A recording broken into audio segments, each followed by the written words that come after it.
உங்கள் ஸ்ரீ சங்கரா டிவியில் மகாவிஷ்ணுவின் பக்தரான பிரகலாதனின் அம்சமாக அவதரித்த மகான் குரு ராகவேந்திரரின் 353வது ஆராதனை நாள். பகவான் கண்ணன் அவதரித்த இந்த புனிதமான மாதத்தில் அவரையே ஜபித்து சித்தியடைந்த மகானின் ஆராதனையினையும் ஒரு சேர கொண்டாடும் பாக்கியத்தினை நாம் பெற்றிருக்கிறோம். இந்த உன்னதமான நாளில் ஆன்மீக பெரியோர்களின் அனுக்கிரக பாசானத்துடன் இந்த நிகழ்ச்சி துவங்க இருக்கின்றது. காமதேனுவாக வேண்டுவோருக்கு வேண்டும் வரமெல்லாம் தரும் ராயரின் வைபவத்தினை ஹரிகதையாக வழங்குகிறார் விஷாகா ஹரி அவர்கள்.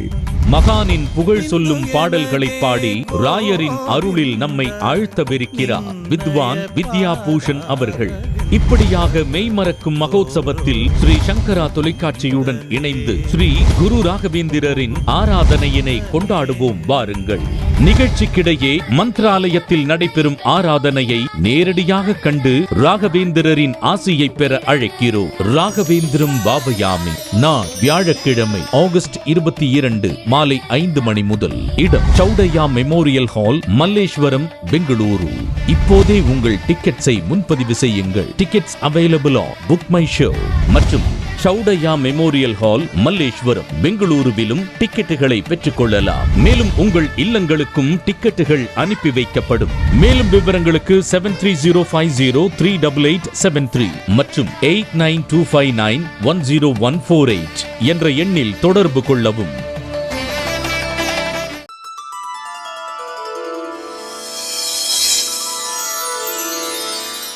ஓம் ஸ்ரீகாந்தத்ருஹிணோபமன்யுதபனஸ்கந்தேந்திர நந்தியாதயः பிராச்சீனோ குரவோபி யஸ்ய கருணாலேஷாத்கதா கௌரவம் தம் சர்வாதிகுரும் மனோஜ்ஞவபுஷம் மந்தஸ்மிதாலங்கிருதம் சின்முத்ராங்கித முத்ரபாணிநளினம் சித்தே சிவம் குர்மஹே.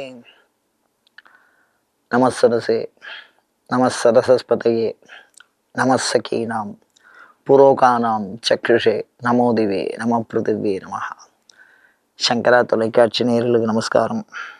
லலிதா சகஸ்ரநாமம் சிந்தித்து கொண்டிருக்கிறோம்.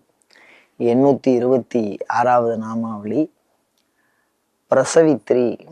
பிரசவித்ரி பிரச்சண்டாக்ஞா. சில நாமாவளிகள் ஒன்றோடு ஒன்று தொடர்புடையவையாக இருக்கும் அப்படின்னு நம்ம சிந்திச்சோம். அந்த வகையில் பார்த்தீங்கன்னா இந்த நாமாவளியிலேருந்து இதுக்கு அடுத்து வர்றது, அதுக்கு அடுத்து வர்றது, அதுக்கு அடுத்து வர்றது ஒன்றோட ஒன்று தொடர்புடையது, ஒன்றுக்கு ஒன்று அடிப்படையானது, ஒன்றினும் ஒன்று வளர்ச்சியுற்றது.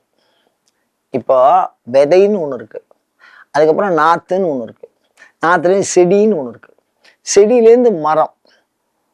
இப்போ இது ஒன்றா வேறையா அப்படின்னு கேட்டால் என்ன சொல்றது? விதை அப்படின்னா ரொம்ப சின்னதாக இருக்கு, நாற்று அப்படின்னா அப்போதான் விதைச்சு கொஞ்சமாக வந்திருக்கு. அப்போ அதனுடைய பண்புக்கு தகுந்த மாதிரி வேறு வேறு பேர், பருவம், மாற்றம், பயன் எல்லாமே மாறி போடுறது. அதில் இந்த இடத்துல பிரசவித்திரி அப்படின்னா அந்த காலத்தில் மருத்துவர்கள் ஒரு தலைமுறையில் உள்ளவா தான். எல்லாமே அந்த காலத்தில் தலைமுறையாக தான் பண்ணி வந்திருப்பா. பூஜை பண்ணுறவா பரம்பரையாக வருவா, கொட்டுறவா பரம்பரையாக வருவா, மேலம் அடிக்கிறவா பரம்பரையாக வருவா. அது மாதிரி பிரசவம் பார்க்கறது மருத்துவர்கள் இருந்தார்கள். அவங்களுக்குன்னே பரம்பரையாக வைத்தியம் பண்ணுவா, பரம்பரையாக அந்த ரகசியத்தை அவளே சொல்லி காப்பாற்றின்னு வருவா. அதில் பிரசவித்திரி அப்படின்னா ஆண்களுக்கும் பெண்களுக்கும் மருத்துவம் பார்த்துருப்பா. அந்த மருத்துவம் பார்க்கறதுல ஒரு விஷயம்தான் பிரசவம் பார்க்கறது. பிரசவித்ரி அப்படின்னா மருத்துவச்சி அப்படின்னு நம்ம இதை சொல்லலாம். ஆனா இந்த இடத்துல பிரசவித்ரி அப்படிங்கிறது என்ன அப்படின்னா மேலான ஞானத்தை உருவாக்குவது. அதுக்கும் பிரசவித்ரின்னு தான் பேரு. மனிதனுக்குள்ள ஒரு உதாரணம் பாருங்க. தமிழ் சொல்லும் ஈன்று புறம் தருதல் தாயிற்கடனாம். இப்ப ஈன்று புறம் தருதல் அப்படிங்கிறது என்னன்னா அழகாக சாஸ்திரம் சொல்லுவோம், கர்ப்பதானம். ஒரு பெண் கல்யாணம் ஆறுது, அவன் முழுகாம இருக்கா. அப்படி முழுகாம இருந்தால் அந்த கரு அவள் உடம்புக்குள்ள இருக்கு, அது பாடாப்படுத்தும், மயக்கம் கொடுக்கும், வாந்தி வரும், ஒரு இயல்பா இருக்க முடியாது, பசி இதெல்லாம் தாங்க முடியாது. பல பிரச்சனைகள் தாய்மார்கள் இந்த பிரசவ காலத்துல அனுபவிக்கிறா. அப்ப அவ என்ன பண்றா அப்படின்னா, அந்த பிரசவம் அப்படிங்கிற விஷயம் இருக்கு பாருங்க, அந்த கருவை உள்ளத்துல வாங்கி, அவ கர்ப்பத்துல வாங்கி, அதை தான் சாப்பிடாம தூங்காம அந்த கர்ப்பத்துக்கு தகுந்த மாதிரி சாப்பிடுவா. சில பொருள்களை சாப்பிடக்கூடாதுன்னு சொல்லுவா கர்ப்ப காலத்துல. அப்ப இன்று புறம் தருதல், அது வெளியில குழந்தையா வந்து உயிரோட பிறக்கிற வரைக்கும் அவளுடைய பொறுப்பு. அப்படிதானே? அதுக்கப்புறம் பிரசவம்ங்கிறது அது ஒரு தனி அவஸ்தையா இருக்கு. என்ன அப்படின்னா, அந்த குழந்தைய பக்குவமா உயிரோட வந்து வெளியில அந்த அந்த தொப்புள் கொடி கட் பண்ணி வெளியில எடுக்கணும். எடுத்து எந்த விதமான பாதிப்பும் இல்லாம இருக்கணும். இது ஒரு பக்கம். அப்படி எடுத்தாச்சுன்னா அந்த குழந்தைய மாறு மேலும் தோல் மேலும் கட்டிலும் தொட்டிலும் வைத்து என்னை காதலித்து, பட்னத்தார் அப்படியே உருக வைப்பார். ஏன்னா அப்படியே நிறுத்தி காட்டியிருப்பார் அந்த விஷயம்லாம். குழந்தைய கட்டிலும் பக்கத்துல படுத்துருப்பா, அது பக்கத்துலயே இருக்கும். அந்த சூடு இறக்கி விடக்கூடாது, அசையாம படுத்துட்டு இருக்கும். பிறண்டு கையை இப்படி போட்டான்னு வச்சுக்கோ, அந்த இவ கையை தூக்கி அந்த குழந்தை மேல போட்டா, பிறந்த குழந்தை மேல, அப்படின்னா என்ன, தாங்கக்கூடிய சக்தி இல்லை இதுக்கு. கட்டில போட்டுன்னு படுத்துன்னு சாதாரண விஷயம் இல்லை. தாயார் பக்கத்துல குழந்தை படுத்துக்கிறது. கட்டிலும் தொட்டிலும் மாறு மேலும் தோல் மேலும் தூங்காது, தோல்லையே போட்டு தட்டிட்டு இருக்கணும். வைத்து என்னை காதலித்து முட்டச்சிறகிலிட்டு, முட்டச்சிறகிலிட்டுன்னா சித்தனாவே இப்ப சாம உட்காந்துருக்கோம், சத்தமே இல்லைன்னு வச்சுக்கோங்க, எதையாவது ஒரு பொருளை பூச்சை போய் பிடிச்சிரும், எதையாவது ஒன்று பாத்ரூம் போகும், லெட்ரின் போகும், அதை தட்டும், எல்லா வேலையும் பண்ணும்.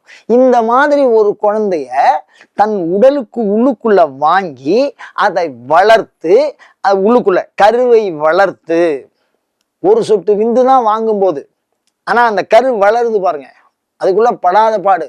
அதை வளர்த்து, வளர்க்கறதோடு இல்லாம அதை பிரசவித்து, பிரசவித்ததோடு மாத்திரம் இல்லாமல் அந்த குழந்தை வளர்க்கிற பண்பு, இதெல்லாம் லலிதா சகஸ்ரநாமத்திலே மிக அழகாக சொல்லப்பட்டிருக்கிறது. வரிசலா ஒவ்வொரு நிலையிலும் உள்ள பிரச்சனை, ஒவ்வொன்றுத்துக்கும் ஒவ்வொரு தேவதை.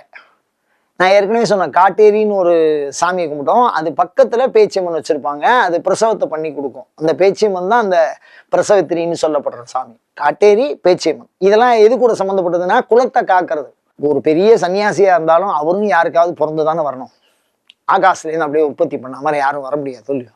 அப்ப இல்லறம் மிக உயர்ந்த அறம். அந்த இல்லறம் என்பது தர்ம பிரஜார்த்தம் வேணும். அறத்தை காப்பதற்கு ஒரு குழந்தையை, வடிவத்தை, வாரிசை உருவாக்குவது. அந்த பிரசவித்ரி அப்படின்னு சொன்னா அதுக்கு மிக அழகாக இந்த சாமியை சொல்லியிருக்கா, பிரசவம் பார்க்கிற சாமி. அம்பாள் வந்து மருத்துவச்சியா வரா. வைத்தீஸ்வரன் கோயிலில் பவரோக வைத்தியநாதர், அம்பாள் பேர் தைலாம்பிகை, மருத்துவச்சியாவே வரா, பிரசவித்திரின்னு பேரு. இந்த பேச்சியம்மனுக்கும் பிரசவித்திரின்னு தான் பேரு. ஆனா ஞானிகள் என்ன சொல்றா, உள்ளத்துக்குள்ள ஞானத்தை பிரசவிக்கிறவர், இரண்டாம் பிறப்பு, இருபிறப்பாளர்னு சொல்றோம். ஞானத்தை பிறந்ததுன்னு தான் சொல்லுவா. அப்படி அந்த ஞானத்தை பிறவிக்கக்கூடிய ஞானஸ்வரூபமான வடிவத்துக்கும் பிரசவித்திரின்னு தான் பேரு. இந்த நாமாவளி சந்நியாசம் ஏத்துக்கிறவா, உலகியல்ல இருக்கிறவா, ஆன்ம நலன் தேடுகிறவா, உடல் நலம், உடல் நலம்ங்கிறது வேற, உயிர் நலம்ங்கிறது வேற. இந்த உயிர் நலம்ங்கிறது தான் மோட்சம்ங்கிறது, அதுதான் ஆத்ம விஷயம், ஆத்ம விசாரம், அது சம்பந்தமா போகும். உடல் நலம் அப்படின்னு சொன்னா சரீரம் இருக்கும்போது சரீர சம்பந்தமான எல்லா விதமான சௌக்கியத்தையும், கலையாத கல்வி, குறையாத வயது, கபட, பெரிய லிஸ்ட் வச்சிருக்காரு அபிராமர்.